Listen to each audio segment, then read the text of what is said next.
Estamos começando o Papo de Camelo, podcast criado para conversar com pessoas que fazem a diferença no nosso ecossistema de inovação e startups. Eu sou o Luiz Gomes, já empreendi startup até a venda para uma gigante global, tenho apoiado o desenvolvimento de milhares de startups pelo país nos últimos anos e hoje eu atuo fortemente com inovação como elemento estratégico tanto para o meio empresarial quanto no meio público, como eu faço hoje na cidade do Recife, de onde eu falo. Agora vamos ao que interessa. Espero que essa conversa te traga insights, informações e te ajude na tua jornada empreendedora e nos teus objetivos dentro do ecossistema de inovação. Vamos lá!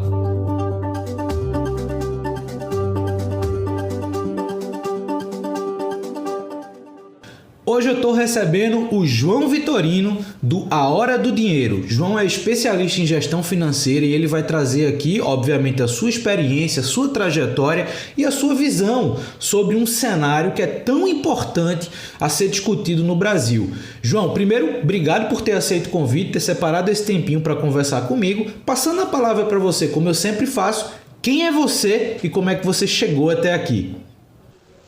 Luiz, super obrigado aí pelo convite, a gente está muito feliz aqui de poder dividir um pouquinho dessa história, né, da educação financeira, dos desafios que as pessoas enfrentam ao cuidar das suas contas, ao tentar economizar, ao tentar fazer sobrar um pouquinho, ao tentar não ser enganado, né, Luiz? O tempo todo a gente é bombardeado aí por iniciativas, por promoções, por campanhas, o tempo todo tentando nos convencer a comprar um produto financeiro, a comprar um serviço financeiro, a comprar algo que parece um produto financeiro e não é um produto financeiro, e aí as pessoas, infelizmente, não estão preparadas para enfrentar esses ataques que a gente vê o tempo todo. Então, a nossa iniciativa ela tem por objetivo dar ferramentas, aí, dar proteção, dar conteúdos, dar suporte para as pessoas nesse sentido aí que a gente sabe, como você bem falou, que é muito difícil num país tão endividado como o nosso, né? Tão mal suprido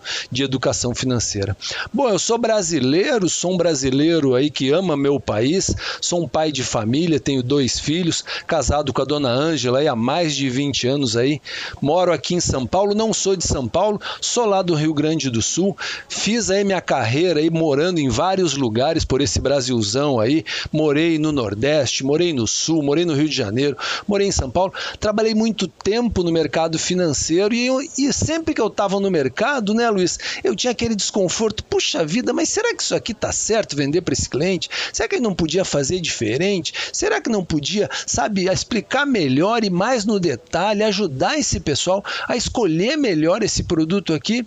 E aí, na medida em que eu fui evoluindo no mercado financeiro, eu criei essa minha iniciativa que chama A Hora do Dinheiro, que é um portal de conteúdos aí, já temos aí quase 1000 conteúdos ao longo dos últimos 4 anos, em que a gente tenta todos os dias explicar um pouquinho melhor para as pessoas o que são os produtos financeiros, o que é endividamento, como é que a pessoa faz para fazer um orçamento básico, né, Luiz? Como é que eu faço mais e menos o que eu ganho, menos o que eu gasto, fazer sobrar, isso o tempo todo a gente está fazendo lá de uma linguagem muito simples, muito direta. Esse sempre foi o objetivo. Desde o início, vamos fazer linguagem simples, turma, direta, que explique sem firula para a turma, sem o economês que a gente fala, e é o que a gente tem conseguido nos últimos anos. A gente não tem patrocínio, não somos aí suportados por nenhuma empresa, não quer dizer que a gente seja contra, tá, Luiz? Eu não tenho nada contra patrocínio, contra suporte, mas o nosso momento ainda não foi esse e a gente toma muito cuidado aí para não entrar naquele conflito de interesse. Tem muita gente que você vê no digital, influenciadores que falam que estão lá autônomos, livres, e quando você vê o cara tá por trás lá, tem uma plataforma de investimentos que patrocina ele, dá uma grana e tal, não tem problema, desde que ele fale a verdade, né? Olha, eu tô aqui vendendo essa plataforma tal e eu quero te ensinar. Aí a pessoa que tá olhando tem a liberdade de fazer o peso, de avaliar se aquele é o melhor conteúdo para ele. É só esse o meu ponto, tá, Luiz? Mas eu no futuro, claro, à medida que eu for crescendo, a gente sempre precisa monetizar as iniciativas, não há nada de pecado nisso, não há nada de errado nisso, e é um pouco que a gente faz. Então, um pouco isso que eu faço, tá, Luiz? E também sou um cara que gosto de lidar com o tema de diversidade e inclusão. Esse é um tema que eu tenho com muito carinho na minha vida. Eu tenho um filho que é deficiente e, portanto, sempre eu tive próximo desse desses assuntos, tento cruzar os dois assuntos, né, educação financeira com a galera da inclusão. Estou aí também trazendo ferramentas no dia a dia para você melhorar. Para você ter ideia, nosso portal, falando rapidinho aqui, né, o nosso portal ele tem três pedaços, né? Um pedaço que é conteúdo, muito conteúdo, conceitual, de maneira simples e direta. Tem um pedaço lá, uma área, que é só de ferramentas. Então, o que são essas ferramentas? Um budget, como é que eu faço um orçamento? Tem lá uma ferramenta em Excel, muito simples, ou tem uma versão para imprimir, você colocar lá todas as suas despesas e receitas e ver se você está no crédito ou no débito. Temos lá uma área que chama Jornada da Liberdade Financeira. O que é Jornada da Liberdade Financeira? Digamos que eu estou endividado, Luiz, que eu estou com dívida. Como é que eu faço para sair das dívidas? Então lá a gente tem um passo a passo muito simples do que eu faço no primeiro momento, no segundo momento, no terceiro momento, e aí vou avançando. Se eu estou no mais ou menos, eu estou ali no mais ou menos, como é que eu faço para sobrar dinheiro? Também tem uma jornadinha lá, os passos muito simples, vários passos, 10, 20 passos para você começar a fazer sobrar dinheiro, ou então para aquele felizardo, né, aqueles 5% da população, 10% no máximo, que já sobra recurso todo mês, onde que eu aplico? Então, as nossas planilhas da jornada financeira tem esse objetivo de pegar pela mão, ajudar as pessoas nesse sentido. E eu tenho uma terceira ferramenta muito legal lá, que é o seguinte: são planilhas, são plataformas para você fazer cálculo de aposentadoria. Quanto que eu preciso economizar hoje se eu quiser parar de trabalhar aos 60 anos ganhando X? Então você coloca lá alguns elementos, ou a taxa de juros, ou coloca o valor que você quer economizar, ou quanto que você quer ganhar, e a planilha automaticamente te informa isso. São todas ferramentas de apoio que a pessoa precisa tomar decisão. E a gente também está aqui para ajudar nisso. E aí uma outra coisa que eu faço também, Luiz, eu sou professor do IBMEC, eu dou aula lá também, que eu acho que é um pouco da minha veia aí de educador. Eu brinco que eu nasci numa família de educadores, né? Minha mãe era professora, minhas tias eram professoras, minha avó foi professora, e eu dizia quando era moleque lá, não, professor eu não quero ser, eu quero ser qualquer coisa na vida, menos professor. Eu queria dirigir caminhão, eu queria, ser engenheiro, no fim foi trabalhar em banco, foi trabalhar em financeira, trabalhei em indústria de cartões de crédito muito tempo. E agora, nessa minha nova fase, que eu estou me dedicado 100% à hora do dinheiro, eu virei educador financeiro, ou seja, voltei a ser professor. Então não dava jeito de escapar, não. O tema aí da educação estava na minha veia desde o início lá da minha família, e agora eu voltei aí com muito carinho, fazendo isso com muito jeito, muito respeito. Tem uma turma que me apoia aí, não estou sozinho nessa, e a gente tem aí ao longo dos últimos 4 anos, desde que foi lançada a plataforma, entrou no ar, ahoradodinheiro.com.br, tem feito sempre crescendo todos os meses a quantidade de pessoas que têm acessado nosso site. A gente tem também a iniciativa, ela está no YouTube, a gente está no Instagram, está no Facebook. Eu sei que você vai nos dar a gentileza aí de divulgar esses canais ao final aqui do nosso podcast, e a ideia é que as pessoas acessem lá, discutam, comentem, façam perguntas, para cada vez mais nós, cidadãos, consigamos em conjunto um ajudar o outro no sentido de buscar uma vida financeira mais tranquila, mais equilibrada. Aqui a ideia, né, Luiz, não é aquele pessoal que fica pensando, não, eu quero ser rico, quero ser milionário, bilionário. Olha, gente, se todo mundo conseguir melhorar, sair de 100 e ir para 120, 130, já é um grande avanço e tem que comemorar. A gente tem que tomar cuidado, porque muitas vezes as pessoas na ganância, né, nessa ambição maluca que a gente vê nesse mundo muito fluido, muito às vezes rápido que a gente vive, as pessoas criarem desejos, criarem metas impossíveis de serem realizadas. Então aqui a gente também faz o papel de colocar o pezinho no chão e devagar, com calma, para chegar no lugar onde a gente quer, que todo mundo consegue com vontade. Tem que ter vontade, a pessoa tem que querer mexer em algumas coisinhas, sabe? Parar de gastar tanto, parar de se deixar levar por aquele ímpeto quando está meio nervoso, meio estressado, vai no shopping, quer comprar uma blusinha, quer comprar um sapato, meio que uma forma aí de se pagar por aquele estresse, né, Luiz? A gente percebe, quem estuda psicologia econômica, economia comportamental aí, conhece bem disso, né? Quer dizer, esses vieses, essas situações em que nós baixamos a guarda e infelizmente aí nos descontrolamos e acabamos saindo do nosso plano. uma coisa que a gente fala muito no portal é: tenha um plano, tenha uma meta organizada de uma maneira formal. Pode ser um caderninho, pode ser uma planilha Excel, pode ser uma ficha, não importa o método que você usa, mas importa um método que você tenha um tempo a cada mês em que você atualiza esse teu orçamento, em que você separa um tempo da sua casa, se afasta das crianças, quem tem família, quem tem filho, e vai lá e anota tudo direitinho e cria um compromisso seu de seguir aquilo. Cuidar da vida financeira, Luiz, é igual a história de cuidar do seu corpo, na história da academia. Você tem que pagar a mensalidade da academia, você tem que ter uma roupa para ir na academia, lá o short, a camiseta, o tênis. Você tem que colocar o teu relógio lá para acordar 6 horas para quem vai cedo, 7 horas da noite para quem vai depois do expediente. E lá dizem que a parte mais pesada da academia é a maçaneta da porta da academia, né? É você chegar lá. Depois que você entrou, você faz o treino. Então, todas essas estratégias de uma maneira psicológica de te preparar e te empurrar para fazer uma coisa boa para você mesmo, você tem que aproveitar. As pessoas têm que aprender isso através da psicologia. Tem muitas dicas, e a gente lá no site, lá no nosso portal, tem por objetivo deixar tudo isso à disposição, mastigadinho para a turma, para que as pessoas aproveitem e consigam evoluir, consigam ter uma vida financeira mais tranquila, mais sossegada, com menos, perrengue. As pessoas não conseguem dormir por conta do endividamento. A gente estava falando há pouco, né? 70% das famílias no Brasil estão endividadas. É um absurdo isso, gente. 70% das famílias endividadas. O endividamento não deixa você dormir, o endividamento aumenta o teu estresse, o endividamento te dá taquicardia, a pessoa não consegue, ir numa festa e estar à vontade, estar tranquilo. Então, um pai de família endividado, ele tem muito mais dificuldade. O filho vem e pede uma coisa e não consegue, comprar um presente diferente para o filho. Então, todas essas são alternativas, são objetivos que todo cidadão de bem merece. O cidadão de bem merece, é um direito que ele tem, mas ele tem que buscar. Não é um direito que a gente espera de um governo, né, Luiz? Muita gente fala assim: o governo tem que... Não, o governo não vai prover nada para ninguém, gente. A gente tem que correr atrás. A gente tem que fazer o nosso. E fazer o nosso é se movimentar, é sair do zero, é dar o primeiro passo, é avançar. O que acontece o dinheiro, né, Luiz? O dinheiro não é um fim. A gente não deveria montar nosso orçamento para eu quero ter 1.000, eu quero ter 10.000, eu quero ter 100.000. Não.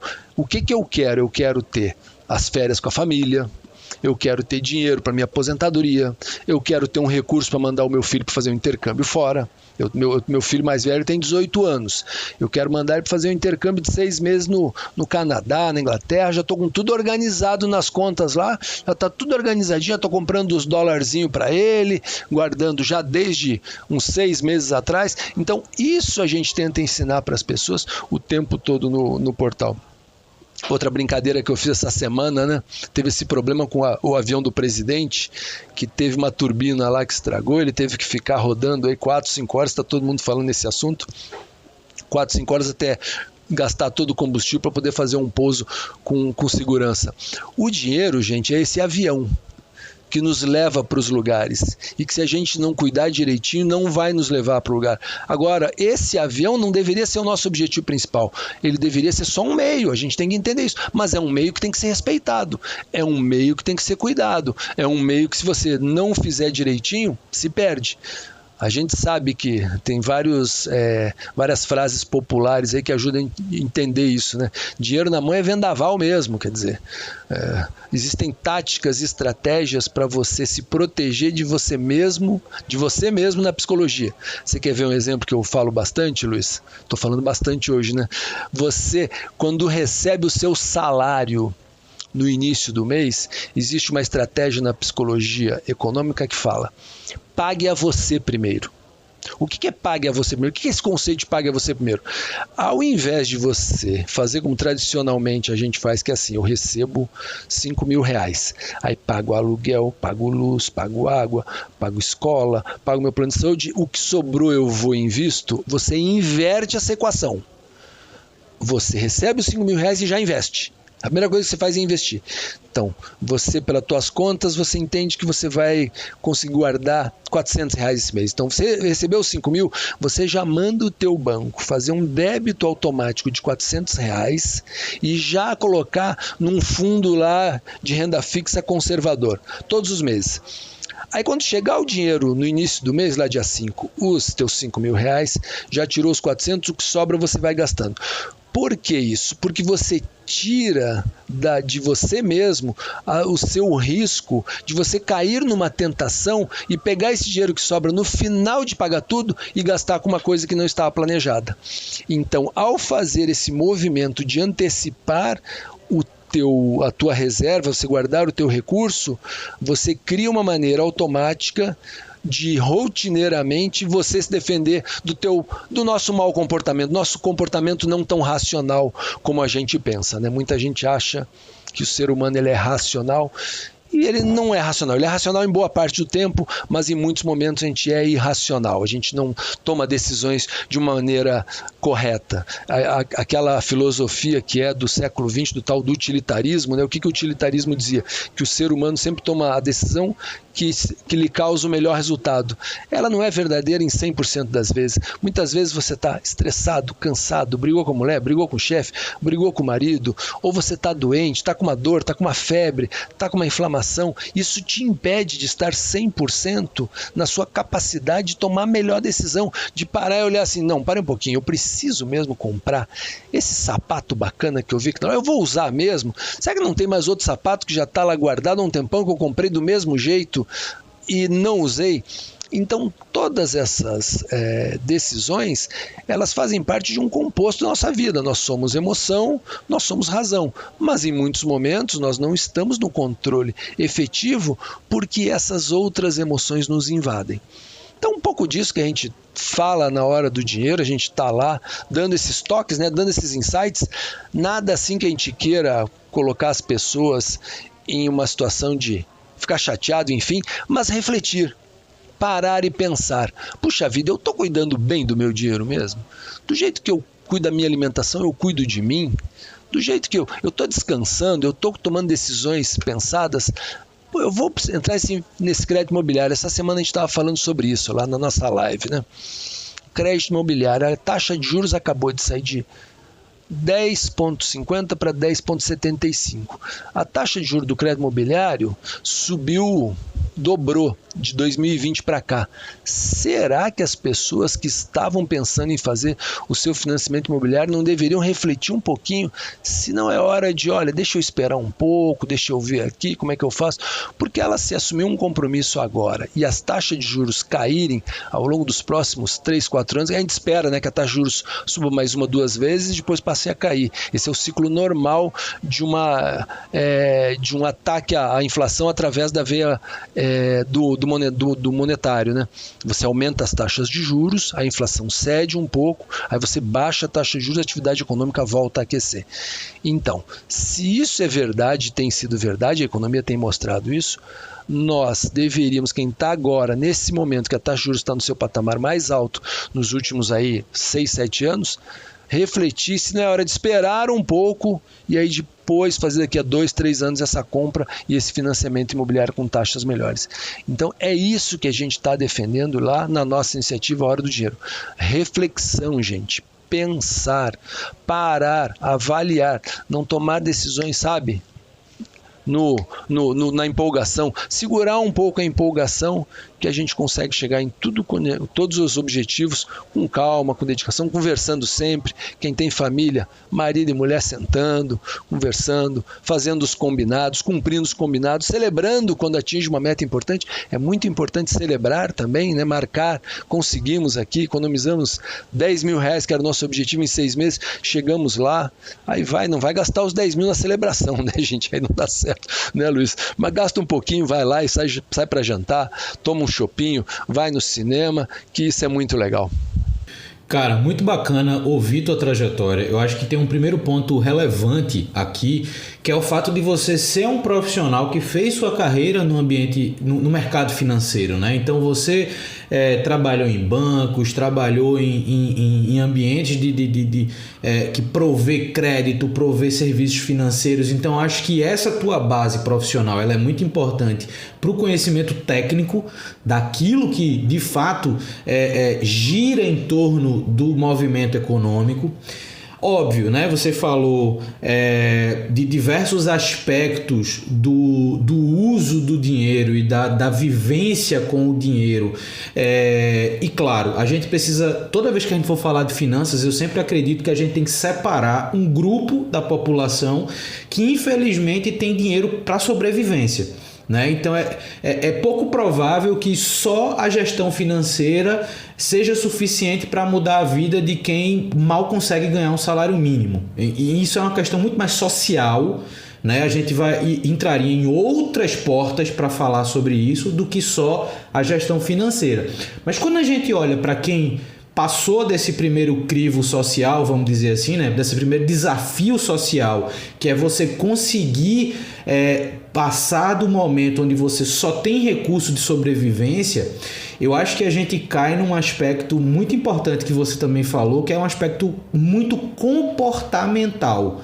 Né? A gente está inserido num contexto não só de Brasil, mas um contexto econômico, um contexto até da estrutura de relacionamento que a gente tem com a economia, que a gente é levado a tomar decisões sempre por impulso. Né? Então a gente está hoje cercado de publicidades, de ofertas, daquilo que você não pode deixar de perder. E a gente acaba impactando isso no comportamento das pessoas, no que diz respeito a inibir a capacidade de prever algo mais para frente. Você terminou sua fala trazendo o viés das pessoas terem uma meta e celebrar por essa meta. Mas geralmente essa meta leva um tempo, precisa de disciplina para chegar numa meta. E muitas vezes, e aí eu vou fazer um paralelo disso justamente com a academia que você falou lá atrás, tem gente que vai para a academia só para quando sair da academia achar que pode comer um chocolate depois por dia. Né? Ou seja, você dá um passo para frente e um passo para trás, um passo para frente e um passo para trás. E no final das contas você não sai do lugar que você está. Né? Então, essa questão de ser imediatista, de achar que esse mês sobrou R$100, vou gastar R$100, esse mês sobrou R$50, vou gastar R$50, eu acho que isso cria também uma deficiência comportamental no uso do dinheiro e no entendimento do que é o dinheiro. E eu acho que todo esse movimento, todo esse cenário de discutir educação financeira, de trazer esse tema para a pauta, ele é muito importante. Mas eu queria saber tua opinião sobre um aspecto específico. A gente está num país que formalmente, se você for pegar só o ambiente formal de ensino, você só vai aprender sobre gestão financeira se você fizer uma graduação de negócios. Tirando isso, nada vai te ensinar formalmente gestão financeira, salvo algumas escolas que conseguiram trazer isso para a pauta de ensino, mas ainda são poucas comparada com todo. Na tua visão, hoje a gente tem uma série de canais, pessoas, como você falou, muita gente ensinando a virar bilionário, como se isso fosse uma fórmula matemática de A mais B, você vira milionário. Como é que tu enxerga esse movimento da comunicação de educação financeira num aspecto mais realista? Eu percebo que o que você apresenta no A Hora do Dinheiro tem uma visão muito mais pé no chão, né? Tem uma visão muito mais racional da vida com o dinheiro e não de dizer, meu Deus, você vai virar o próximo rico da sua rua. Não. Então, como é que tu enxerga hoje essa importância das pessoas se interessarem por isso e a importância de canais como o teu estarem ali trazendo a visão financeira por um aspecto mais racional e mais realista dentro do contexto do Brasil? Você traz temas aí que são centrais do que a gente faz e deveriam ser preocupação aí de todo gestor público. Mas não só do gestor público, tá, Luiz? Eu acho que a gente já tem algumas iniciativas em alguns lugares para começar a tratar do tema. A gente sabe que já está algumas secretarias de educação em alguns estados já têm a pauta para ser incluído na grade curricular algumas aulas de educação financeira, algumas aulas mais focadas nas aulas de matemática, focado nisso mais para o dia a dia, transformando a aula de matemática em um assunto de como é que eu realizo na prática o uso disso, né? Quer dizer, trabalhar um pouco mais a educação doméstica, enfim. Há pouco tempo atrás a gente teve nessa legislação que criou o Desenrola, que foi há 2 anos atrás, buscando reduzir um pouco o endividamento das pessoas no Brasil, que foi um projeto de lei que veio do Executivo, foi aprovado e foi colocado em prática, e parte dele funcionou. Não diria que foi um programa assim de sucesso total, mas parte funcionou realmente, conseguiu resolver. E o Desenrola, dentro dele, tinha uma das obrigatoriedades do Executivo, era implementar dentro das instituições financeiras regras de educação financeira, fazer com que as instituições financeiras passassem a aplicar a educação financeira realmente. E o Banco Central, desde o ano passado, criou um regulamento que é o normativo 08, que obriga todas as instituições reguladas desde julho desse ano a ter iniciativa de educação financeira nos seus canais. O que a gente quer dizer com isso? Que você deveria abrir o seu aplicativo para realizar uma operação financeira, um empréstimo, e a instituição financeira deveria ter formas de te perguntar se você entende o que você está fazendo realmente, se você não deseja fazer um curso rápido antes de fazer o empréstimo. Então, isso são iniciativas que estão sendo exigidas das instituições, ainda está no início. Eu vejo aí, tenho olhado, acompanhado vários portais e sites, não vejo o pessoal tá fazendo isso de maneira ampla ainda, e os objetivos aí são 3 com essa regra, aí, com essa obrigatoriedade das instituições financeiras, instituições de pagamento, consórcio, todas as reguladas, que é focar em 3 temas, 3 pilares fundamentais na vida financeira das pessoas, que é conhecer as operações básicas, entender sobre juros. O segundo é práticas que reduzam o superendividamento ou alertem sobre o superendividamento, e a busca da previdência, a busca de guardar recursos para o momento em que a pessoa não estiver mais tendo uma vida ativa de trabalho e, portanto, precisa de recursos que esteja guardado. Então, essa é o mandato, né? É o que foi pedido, e que as instituições ainda não estão se mexendo como deveriam. Mas é um exemplo de uma iniciativa que está vindo aí do Estado para pedir isso, para demandar que melhore. E tem alguns estados, algumas entidades da federação que já têm. Agora, tem as famílias também que não falam, né, Luiz? As famílias deveriam ter como obrigação, todo pai de família, toda mãe de família, de ensinar para os seus filhos o que é o básico de educação financeira. E tem gente que não faz isso, tem gente que simplesmente deixa para lá. Ao invés de levar o filho junto quando vai fazer as compras e mostrar para ele pagamento, o que é o troco, mostrar para ele que o pai trabalha todos os meses para trazer um recurso para casa, e que se esse recurso não for bem utilizado, vai faltar no final do mês e, portanto, vão ter que cortar alguma coisa. Isso é tarefa dos pais. E eu percebo que os nossos pais não faziam com a gente, meu pai não fazia comigo. Eu aprendi lá olhando ele. Meu pai era dono de um armazém, um pequeno armazém lá em Porto Alegre. Eu vi ele atendendo os clientes, eu vi ele guardar o dinheiro. Ele tinha um cofrinho lá que ele guardava o dinheiro que sobrava. Mas não era uma coisa de uma ação dele para sentar com os 3 filhos, né? Nós somos em 3 lá em casa, e falar: galera, olha como é que é. Papai ganhou esse mês 100, gastou 95, sobrou 5, vamos guardar. Esse 5 multiplicado por 12 aqui vai dar os 60. Com esse 60 no final do ano nós vamos fazer uma reforma aqui no telhado da casa. Sabe, isso não havia. E eu percebo. Mas isso não é justificativa, porque não havia, porque a gente não faça. Então vale aqui o recado para todo mundo. Todo mundo hoje pode sentar com a sua família, com seu filho, com sua filha, aquele que não tem filho, sobrinho, amigo, enfim, e falar um pouco sobre o tema. Esse é um tema que precisa estar sendo discutido nas mesas em casa, no sofá, ao invés de ficar indo direto para já assistir uma série. Para um pouquinho e bate um papo com sua família sobre isso.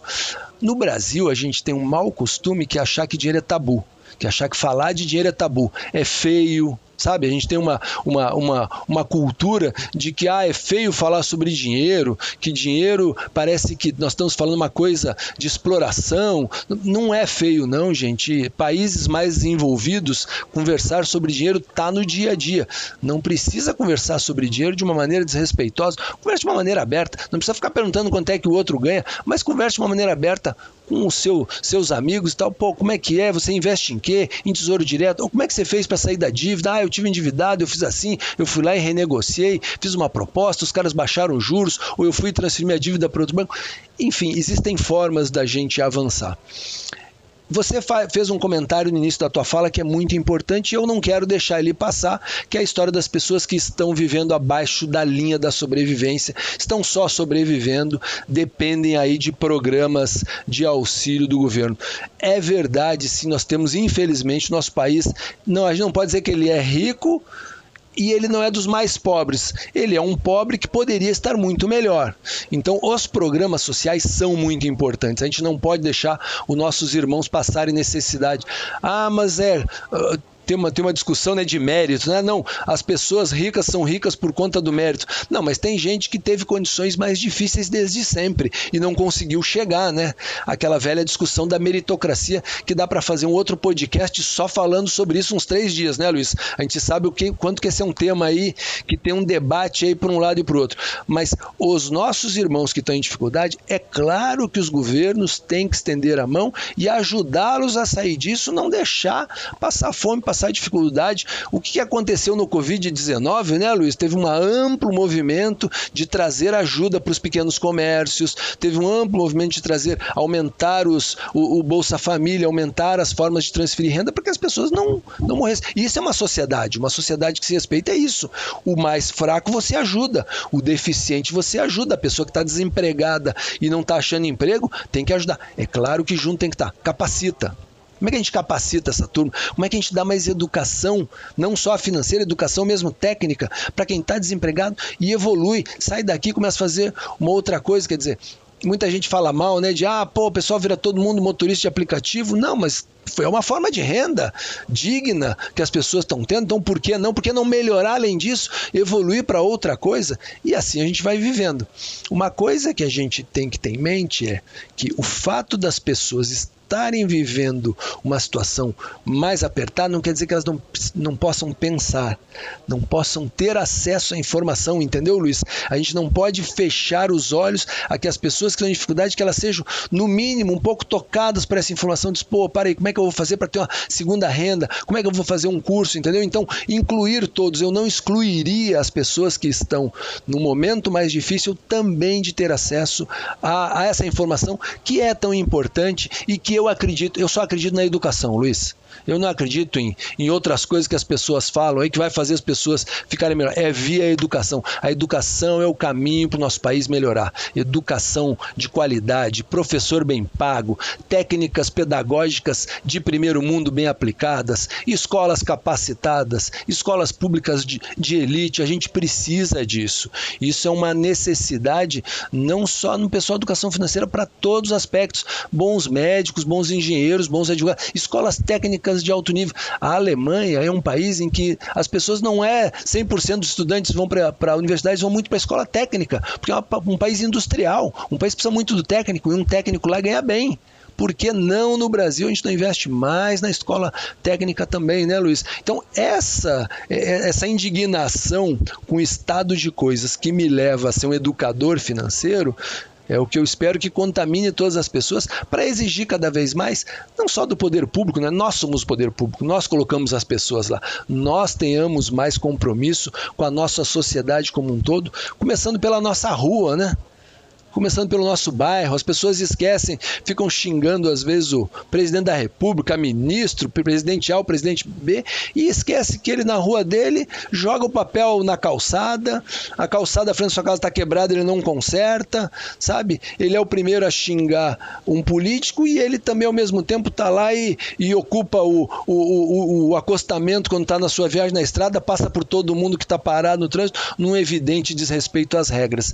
Então a gente precisa evoluir como sociedade, é pensar que cada um de nós tem um compromisso consigo mesmo e com quem está em volta.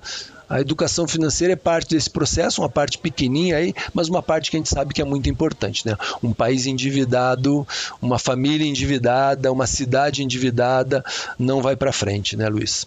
Pois é, e tem uma coisa importante na sua fala, que primeiro que eu concordo 100% com você que a gente deveria acreditar 100% das nossas crenças na educação. Porque só o conhecimento que a gente consegue gerar nas pessoas e fazer com que as pessoas reflitam e tomem suas próprias decisões a partir de uma visão mais racional é que de fato vai gerar algum tipo de mudança. A ponto de a conversa sobre, como você falou, né, a fala do dinheiro, a fala da gestão financeira faça parte da cultura. Tem que fazer parte da cultura. Em vez de a gente se reunir domingo só para falar do time que ganhou e que perdeu, a gente pode falar de tipo, tomei uma decisão econômica assim assado, que eu economizei nisso, ganhei ali. Isso tem que fazer parte da conversa de bar.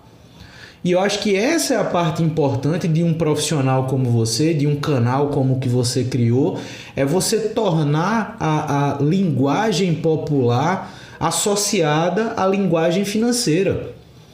Porque isso é que de fato vai mudar a forma que os pais se comportam com os filhos, no que diz respeito à gestão financeira, na forma que a gente consegue conscientizar pessoas que hoje têm a relação com o dinheiro por sobrevivência, mas realmente podem pelo menos pensar em formas de ter algum tipo de ascensão social e econômica. Óbvio, né? E tem um ponto que você falou que eu acho muito relevante.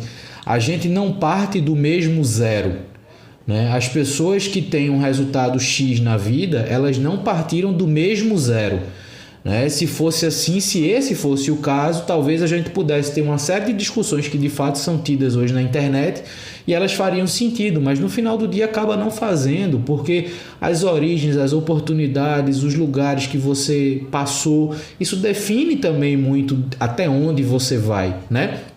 Mas eu acho que uma sociedade como um todo, como a gente fala no viés econômico, que não tem como deixar de lado, né? Eu acho que quando a gente fala um país tem que discutir sobre saúde, educação, segurança, tem que ter finanças ali também. Porque a gente é um país que, para ter acesso e para poder melhorar tudo isso que a gente falou antes, vai precisar da relação financeira. Seja a relação financeira pública, seja a relação financeira privada, né? Então eu acho que precisa ser uma pauta no pilar da estrutura de conversas, de formação, da cultura, enfim. Só que a gente vê hoje, João, e eu queria te aproveitar aqui, eu sempre tento aproveitar o conhecimento da pessoa que eu estou conversando para trazer questões que, obviamente, estão sendo discutidas, estão sendo faladas e que não necessariamente precisa ter uma resposta, tá? Mas eu acho que é muito mais ouvir uma provocação de quem sabe mais sobre o tema para que a gente possa sair dessa conversa com alguma reflexão, alguma tarefa de casa mental, vamos dizer assim. E a gente tem visto recentemente o quanto esse comportamento imediatista do brasileiro tem colocado em risco a saúde financeira de milhões de pessoas já. E muito disso está acontecendo por conta desse movimento que a gente pode ter N questões para falar, que é essa questão das apostas e tudo mais. Então sai notícias de milhões, bilhões que são colocados, por exemplo, de recursos que foram destinados de auxílio público, que foram colocados em bets, e isso, veja, para nós dois é muito fácil a gente falar que é um absurdo, mas a gente precisa entender que faz parte de um comportamento social que é muito além da nossa visão do absurdo, né? Tem toda essa questão do imediatismo, da esperança de ter um retorno financeiro grande, rápido e, entre aspas, aqui, fácil, né? Então, na tua visão, a gente está inserido num contexto que esse apelo da aposta, esse apelo do dinheiro fácil, entre aspas, aqui de novo, tem tomado conta de diferentes perfis na nossa sociedade, e isso, obviamente, tem toda uma relação com o ambiente financeiro. Como é que tu enxerga isso hoje de novo? Não estou esperando uma resposta que solucione isso, que eu acho que ninguém tem. Mas qual a tua visão enquanto pensamento crítico, enquanto provocação sobre esse tema, para que a gente também possa refletir sobre isso e ter consciência do que a gente tá, de onde a gente está inserido nesse momento. Eu tô extremamente desconfortável com o tema, Luiz, e a gente tem falado isso no canal, tem escrito, tem se posicionado. A minha indignação se dá em 3 níveis. A primeira indignação é com as entidades que deveriam ter regulado de uma maneira séria e regular de uma maneira vai de qualquer jeito. Não sei com qual motivação. Sabe, não me surpreenderia motivações estranhas. É difícil, a gente sabe no país que a gente vive, né, o quanto que os lobbies aí, os grupos de interesse influenciando aí quem está votando lá, se não fizeram o papel deles de uma maneira muito firme, os nossos, infelizmente, legisladores deixaram passar. Então a minha indignação vai para eles deixaram passar isso de uma maneira irresponsável. A segunda indignação é com essas empresas que eles sabem que eles conseguem manipular as pessoas que não estão preparadas psicologicamente para isso. Eles sabem que eles têm formas de exercitar, criar ferramentas e plataformas que sejam visualmente atrativas, que gerem, a neurociência explica isso, né? A questão da dopamina, consigam gerar estímulos mentais para as pessoas, para se manterem presas naquilo e viverem uma falsa esperança de que vão ganhar, porque é falso. A gente sabe que no jogo quem ganha sempre é o cassino, é o dono do jogo que ganha mais, então não tem como as pessoas ganhar nisso, ganha um pouquinho ali, mas vai perder logo depois. Os casos de pessoas que perderam vários recursos, é só abrir o jornal hoje que você vê um absurdo, uma quantidade gigante. Então a minha indignação também vai para esses irresponsáveis, empresas canalhas, eu diria, a palavra certa é essa, de aproveitar e explorar a fraqueza das pessoas, a fraqueza do nosso povo, de ainda não ter evoluído na sua capacidade aí de entender, de discernir que isso não é um bom caminho, enfim, infelizmente isso. E aí a minha terceira indignação também vai para o usuário, né? Os usuários, infelizmente, a gente tem que separar quem é viciado, é uma doença, daquelas pessoas que estão jogando por jogar, sabe? Esses que estão jogando por jogar, meio que tentando achar que é divertimento, podem estar ali correndo o risco de perder o dinheiro da família. Cuidado, gente. Cuidado com isso. Cuidado por onde você coloca o pé. Se você não está muito bem definido o que você vai fazer no jogo, que é um valor pequeno, limitado, conversou em casa, vou aqui gastar 10 reais aqui para me divertir um pouquinho na hora do almoço, isso é uma coisa. Agora as pessoas estão colocando 20% do seu salário, pessoas estão usando Bolsa Família para isso. Então a minha indignação também vai para os usuários. Vamos conversar, gente, em casa sobre isso, vamos criticar isso, vamos nos indignar em famílias também em relação ao tema. Então veja que não é simples a solução, né? Veja a quantidade de participantes que a gente está falando, mas é importante a gente fazer com que haja regulação. Você é a favor da regulação, você não é a favor de um mercado aberto. O mercado aberto é que é bacana, o capitalismo tem que dar liberdade para as coisas. Gente, se der liberdade total para uma bet, a gente está vendo o resultado. Se dermos liberdade total, nós vamos ter um país quebrado já. As pessoas estão deixando de comprar comida, estão deixando de comprar o alimento de casa, as lojas já estão, o varejo já tem vários relatórios mostrando o quanto que reduziu a compra de roupa, as pessoas deixando de comprar roupa para jogar em bet. Então, vamos lá, gente, a gente acredita então que o mercado vai regular sozinho esse tipo de coisa? Lógico que não vai regular. O poder público tem que exercitar o seu papel a partir da nossa indignação. Nós, como país, temos que escolher o que a gente quer, afinal. A gente precisava de bet? Essa é a pergunta. Eu só queria que todo mundo, sabe, que está participando, os deputados, senadores, ministérios, sabe, os clubes de futebol estão se beneficiando com isso, né? Não é à toa que o negócio invadiu. Eu liguei a TV para assistir um jogo, Corinthians e Flamengo com meu filho, você só vê bet. Então, a pergunta é, nós precisávamos disso, gente? Precisávamos realmente? Já tínhamos lá as loterias da Caixa. Então, são decisões de país que a gente tem que tomar, de nação. É por esse caminho que nós vamos andar? Eu acho que nós não precisávamos. Eu acho que nós poderíamos viver muito bem sem isso. As pessoas não estão preparadas para jogos desse formato, não estão preparadas para conseguir discernir o que é divertimento do que é exploração, e exploração comercial de um nível assim assustador. Tem gente respondendo pesquisa dizendo que investe em bet. Olha o absurdo, Luiz. E o pior, deve ter gente ensinando a investir em bet. E por quê? Porque influenciadores aí, vários, né? Total, tá cheio de influenciadores se total. beneficiando disso, influenciador sendo preso. Será que o assunto é bom? Cá entre nós, é um assunto bom ou é um assunto esquisito? Tem uma coisa que você falou, né? Que a gente precisa separar muito o problema do vício do fácil acesso. E eu acho que a gente chegou num ponto que a gente está num momento formando novos viciados. Porque tudo que é construído da comunicação, as plataformas, a dinâmica de uso, você está formando viciados. Eu vou fazer uma comparação aqui que talvez fique fácil entender, ou mais fácil entender, que é a relação que a nossa geração, João, a gente ainda pegou comercial de cigarro na TV. Hoje, você não vê mais comercial de cigarro na TV, e quando você vai comprar um cigarro, você, até na própria embalagem do cigarro, você é levado a não comprar. E ao mesmo tempo, a gente vê todo um movimento que tenta criar uma comunicação bonita para o vape. Ou seja, eu estou criando novos viciados.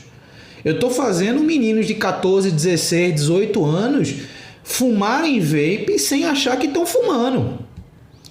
A mesma coisa é você pensar nesse contexto de bet. Ah, mas eu estou apostando no meu time.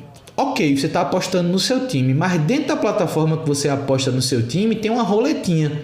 E essa roletinha ela é feita por um algoritmo tecnológico. Se eu quiser criar uma roleta que você ganha uma vez e perde 50, eu crio. E é isso que as pessoas têm que entender. Veja, você nunca ganha para uma máquina. Porque aquela máquina, ela foi feita, ela tem um código atrás que ela foi feita para você perder. Porque o dono daquela roleta, ele quer ganhar. Então, quando a gente tem essa consciência de que eu estou entrando num negócio que foi construído para eu perder, você começa a perceber minimamente que aquilo ali não tem muito sentido. Uma coisa é eu falar que o Corinthians vai ganhar de 2-1 do Flamengo. Outra coisa é eu pegar R$50 e ficar rodando uma roleta achando que vai cair 14. E nunca vai cair 14. Porque a coisa foi feita para não cair 14. E você acha simplesmente que é sorte, né? Então eu acho que a gente está num contexto onde a gente criou todo o cenário para puxar as pessoas meio que para um ralo. As pessoas estão caindo nesse ralo de comunicação, esse ralo da dopamina, de uma forma tão rápida e tão bem estruturada que fica difícil você dizer assim, como é que eu tiro a pessoa dessa situação? Como é que eu resolvo problemas de endividamento agora, não só por endividamento familiar, mas endividamento por bets? Veja, a gente já vem de um país que é historicamente um país endividado. Agora a gente ainda tem que lidar com endividamento de bets, de pessoas que estão pedindo adiantamento de salário, não é para pagar uma dívida, é para botar em bet.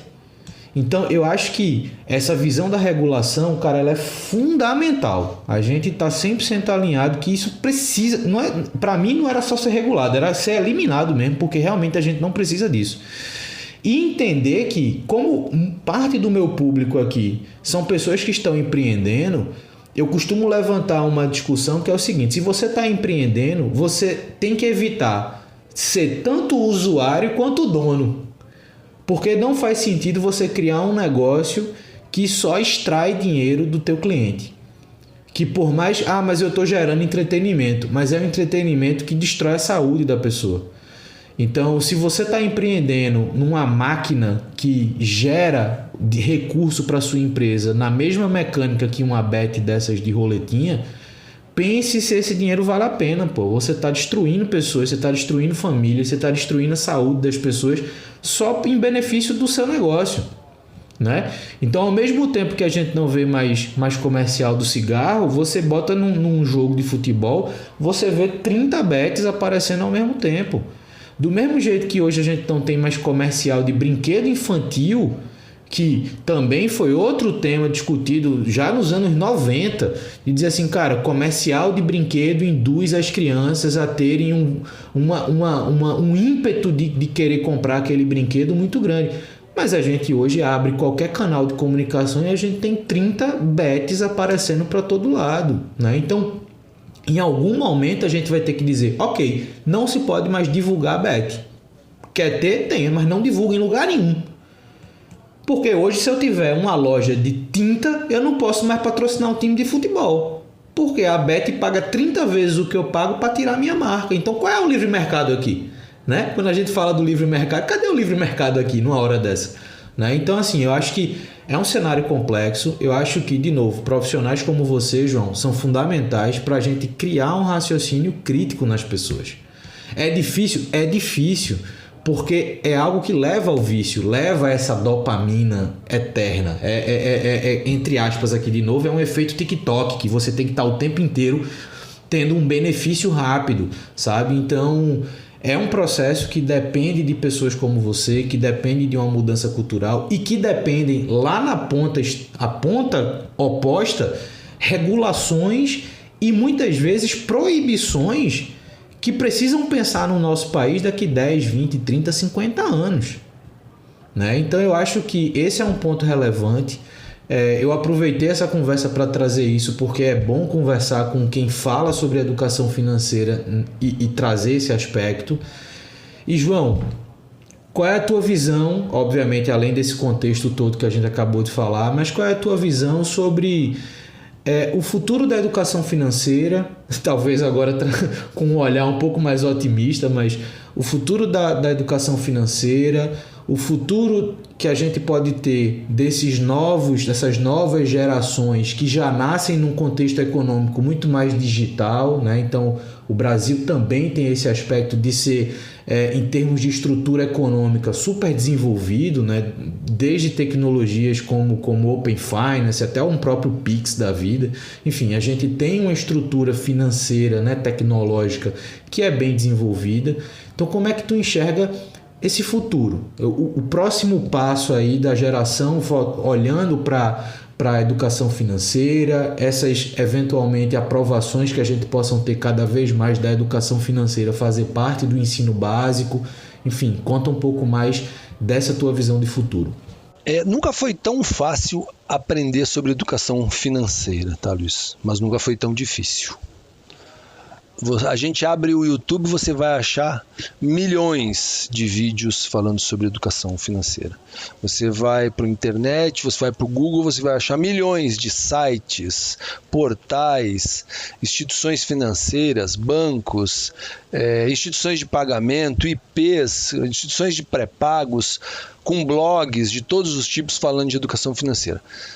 Mas também, ao mesmo tempo, achar material de qualidade que não seja um material conflitado, ou seja, que não quer te induzir a você comprar porcaria, está mais difícil também. Então, nunca foi tão mais relevante as pessoas caminharem com suas próprias pernas, as pessoas terem um olhar crítico, aprender e ter olhar crítico. Eu já vi muita gente falar comigo assim, eu não gosto de educação, eu não gosto de falar de finanças, eu não gosto de falar negócio de dinheiro, porque eu nem abro o meu extrato de cartão de crédito e nem olho para minha conta e tal. Uma pessoa que faz isso, ela está fadada a transferir a capacidade de vida dela, de felicidade e equilíbrio para outros.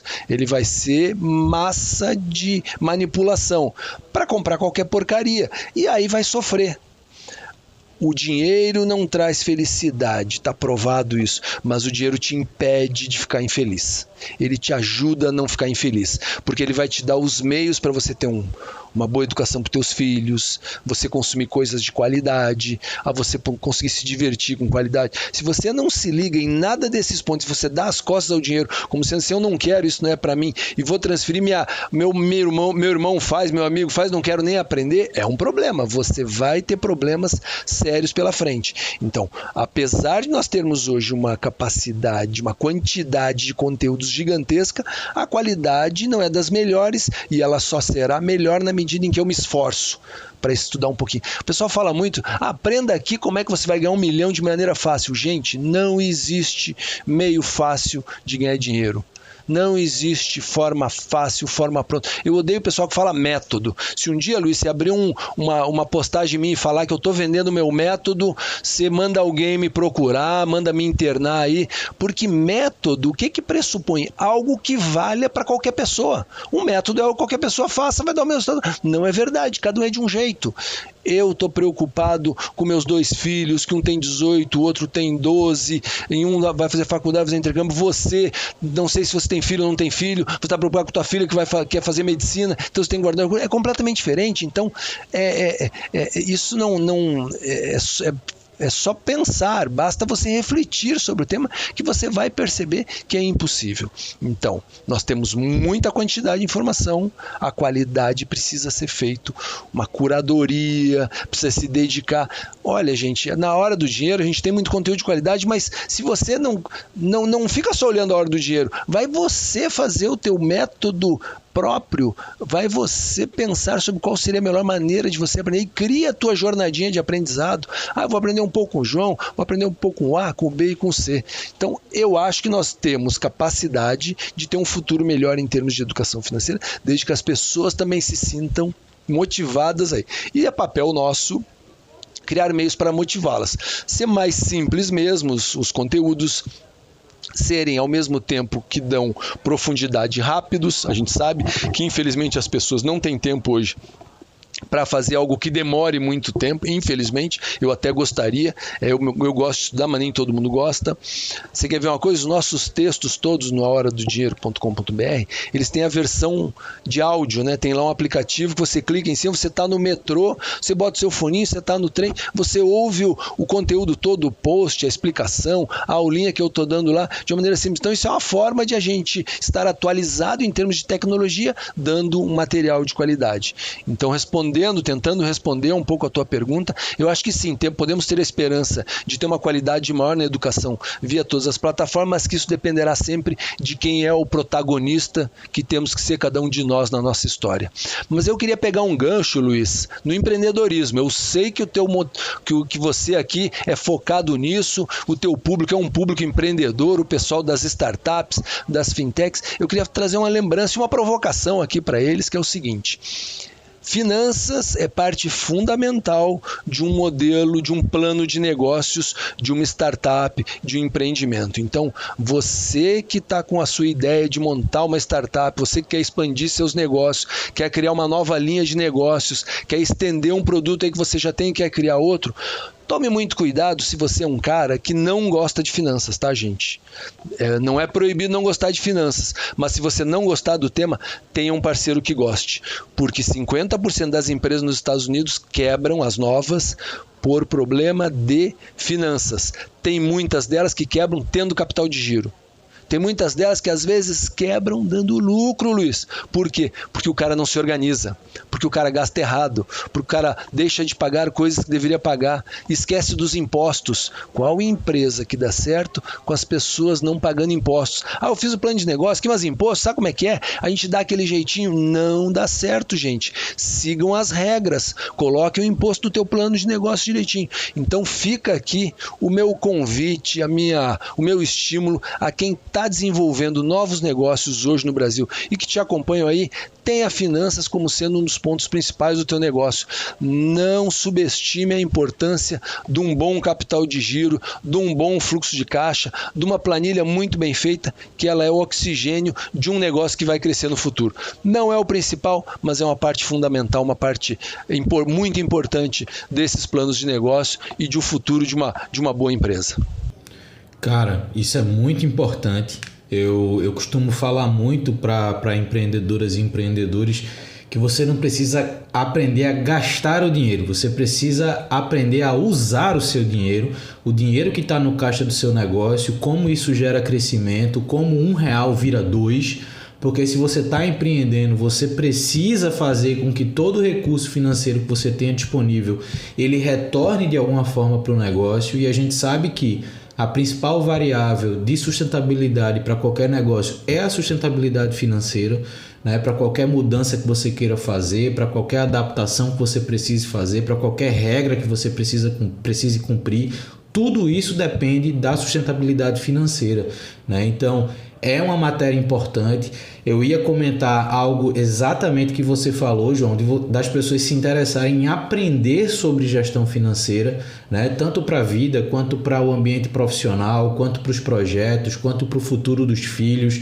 Então, aprender sobre gestão financeira, para mim, tem uma importância tão grande quanto você aprender português, matemática básica, aprender inglês. Você tem que aprender sobre lidar com o dinheiro e quebrar esse tabu que você também falou, que tipo, falar de dinheiro não deveria ser um problema. Falar de gerar riquezas não deveria ser um problema. Falar de você ter uma projeção financeira na vida não deveria ser um problema, né? Desde que, óbvio, a sua visão de crescimento não seja em detrimento da queda de alguém.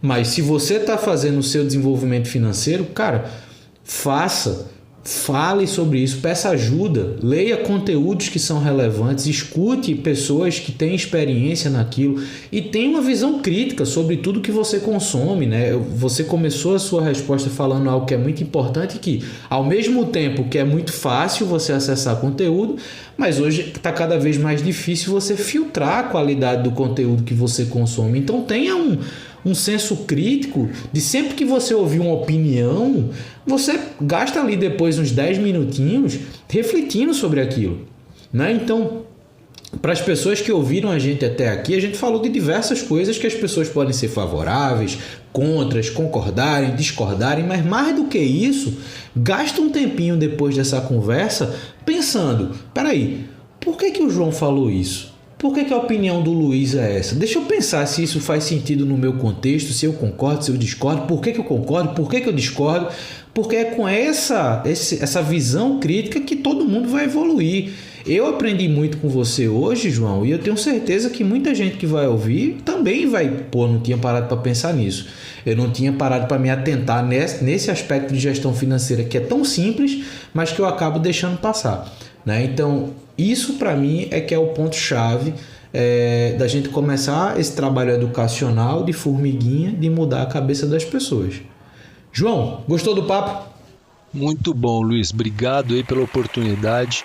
Foi sensacional, e você terminou aí muito bem essa tua fala falando desse trabalho de formiguinha, né? Tem aquela fábula muito legal do sujeito que chegou na praia e viu um cara sozinho, assim, vendo um monte de estrelas no mar, nos pés dele, e ele pegava uma estrela do mar e jogava, assim, tinham milhares de estrelas no mar, e ele ficou olhando aquele sujeito pegando uma estrelinha do mar e jogando lá para dentro da água e tal. O sujeito chegou e falou, mas cara, o que você está fazendo aí? Tem 100 mil estrelas do mar espalhadas aí pelo chão, você está jogando, que diferença vai fazer isso? Aí o sujeito respondeu para ele assim, para essa estrela do mar fez a diferença. Exatamente. Cara, muito obrigado pelo tempo, pelo papo. Para quem ouviu a gente até aqui, todas as informações, tanto do João quanto da Hora do Dinheiro, vão estar na descrição desse episódio. Acompanhe o João, acompanhe o site do A Hora do Dinheiro. Consuma os conteúdos e raciocine sobre aqueles conteúdos de acordo com a sua realidade, com o seu contexto, porque esse de fato é o benefício que eu posso fazer com esse podcast, que o João pode fazer com a Hora do Dinheiro e que cada pessoa que está disposta a lhe ensinar alguma coisa pode fazer. É no pouquinho para fazer você pensar, para fazer você trazer aquela comparação com o seu contexto e que você possa se desenvolver, para que você eventualmente seja a estrela do mar que teve a oportunidade de voltar para a água, né? Então, obrigado, João, obrigado a quem ouviu a gente aqui e a gente se escuta no próximo Papo de Camelo. Valeu!